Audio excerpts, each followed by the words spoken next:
ఇప్పుడు మంచి ఎండలో నుండి వచ్చానండి నేను. ఏదైనా కానీ సరే చల్లది కానీ లేదంటే ఇంకా మంచి కేక్ స్పాంజీ లాగా జ్యూసీగా ఉన్నట్టుగా ఉండాల నాకు.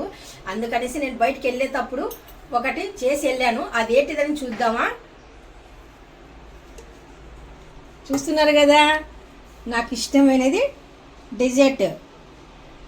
ఇప్పుడు టేస్ట్ చూసి చెప్తాను.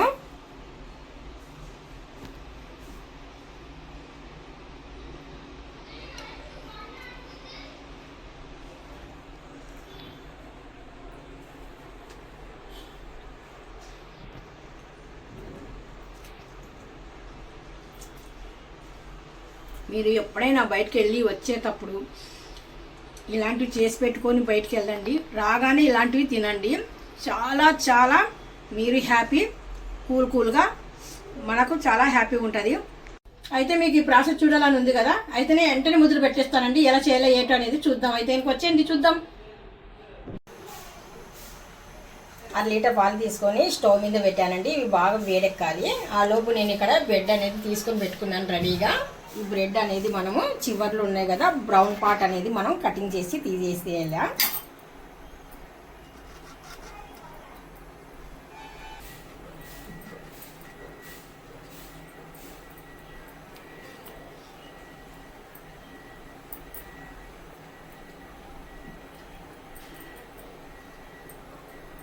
ఇప్పుడు మనము బ్రెడ్ అనేది రెడీగా పెట్టుకున్నామండి. సైడ్ పార్ట్ అనేది బ్రౌన్ కలర్ తీసేసాం సైడ్కి. పాలు ఇలా మరిగేటప్పుడు మనము మంట అనేది కొద్దిగా తగ్గించుకొని ఇప్పుడు ఇందులో మనము కస్టర్డ్ పౌడర్ని యాడ్ చేద్దాం.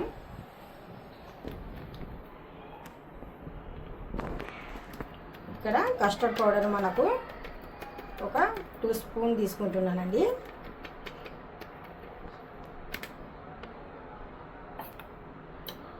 ఉంటలు లేకుండా బాగా కలిపేద్దాము. చూస్తున్నారు కదా, మనకు ఎక్కడ ఉంటలు లేకుండా బాగా నీట్గా కలపాలండి. ఇలాగా బ్రెడ్కున్న సైడ్కి పాటు బ్రౌన్ పార్ట్ తీసేసి ఒక మిక్సీ జార్లో వేయాలండి.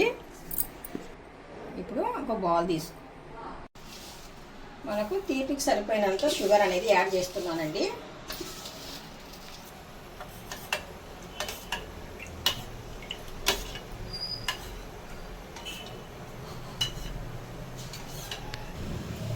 ఇప్పుడు కలిపిన మిశ్రమాన్ని ఒకసారి ఇలా పొంగొచ్చిన తర్వాత ఇలాగ వేద్దామండి. వేసిన తర్వాత మనము ఇది థిక్నెస్ వచ్చేంత వరకు మనము ఇలాగ స్పూన్తో కలుపుతూనే ఉందాము.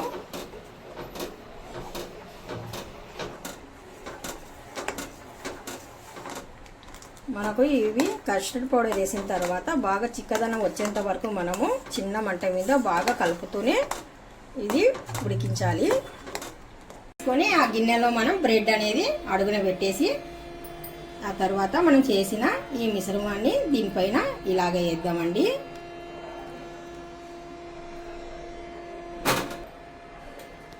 ఒకదాని మీద ఒకటి బ్రెడ్ అనేది అలాగా పెట్టేసి దానిపైన మళ్ళీ ఈ మిశ్రమాన్ని అదే ప్రకారంగా వేయాలి.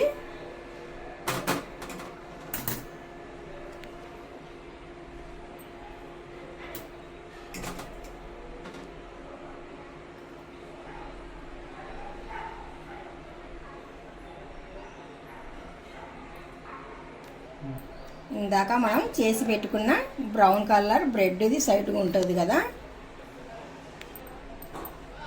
బ్రౌన్ కలర్ బ్రెడ్ పార్ట్ ఉంటుంది కదా, అది మనం ఇందాక మిక్సీ జార్లో వేసి పౌడర్ చేసాం కదండి. ఆ పౌడర్ని ఇలాగా నిండుగా వేసుకోవడమే.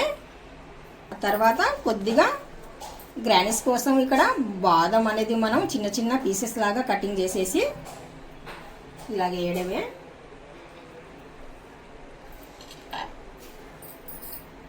ఇంకా మంచిగా కలర్ఫుల్ ఉండాలంటే కొద్దిగా లైట్గా పిస్తా కూడా యాడ్ చేయాలండి.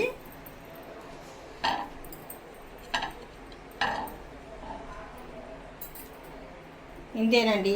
వేసవి కాలంలో చల్లగా తీయగా కూల్గా చాలా ఫాస్ట్గా అయ్యే కుకింగ్ అండి. ఇది చాలా ఫాస్ట్ అంటే చాలా ఫాస్ట్, అస్సలు ఎవరైనా చేయగలుగుతారు. ఇది ఎంత హెల్దీ ఫుడ్ అండి. ఇది మంచి ఎండలలో ఉన్నప్పుడు ఇంటికి వచ్చిన వెంటనే మనము ఈ స్నాక్స్ లాగా లేదంటే ఇంకా మంచి స్వీట్ లాగా అయినా కానీ సరే మనం స్వాగ్ అంటే తినేయచ్చు. అదేంటండి. ఇప్పుడు మనము 1 గంట వరకు కొద్దిగా వేడి అనేది తగ్గిన తర్వాత మనం ఫ్రిడ్జ్లో పెట్టేయడమేనండి. 1 గంట తర్వాత తీసి తినేయడమే. ఫ్రిడ్జ్లో పెట్టిన తర్వాత చూద్దాము 1 గంట తర్వాత.